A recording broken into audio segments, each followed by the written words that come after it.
देख रहे हैं के न्यूज एचडी में हूँ हारिस अली शाह गिलानी। चलते हैं आज की अहम खबरों की तरफ। सुन ले जाने जाना Quality product by Khadim's Milk Foods, Sahiwal.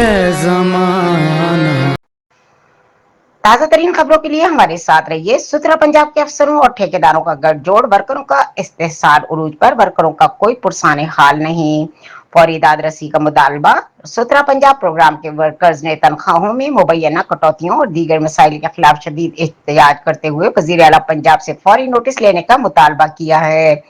Workers के मुताबिक हुकूमत की जानिब से इनके लिए 40,000 रुपए माहाना तनख्वाह मुकर्रर की गई है, ताहम इन्हें सिर्फ 35 से 37,000 रुपए अदा किए जा रहे हैं। मुतअद्दिद बार सुथरा पंजाब के अफसरों के नोटिस में लाने के बावजूद 62 ठेकेदारों के खिलाफ कोई कार्रवाई अमल में नहीं लाई गई। बोलने वाले वर्करों को निकालने की धमकियां दी जाती हैं और जबान बंद रखने का हुक्म दिया जाता है। इनका कहना है कि हुकूमत ने माहाना 2 छुट्टियों का नोटिफिकेशन भी जारी कर रखा है, लेकिन अमली तौर पर इन्हें ये सहूलत भी फराहम नहीं की जाती।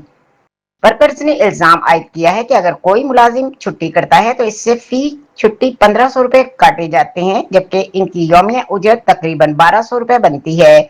इनका कहना है कि इस तरह छुट्टी की मद में इजाफे कटौती की जा रही है। वर्कर्स के मुताबिक जब वो इस मामले पर एहतजाज करते हैं तो उन्होंने वजीर आला पंजाब कमिश्नर साहिवाल और डिप्टी कमिश्नर साहिवाल से फौरी तौर पर इस मुताल्लिका नोटिस लेने का मुतालबा किया है।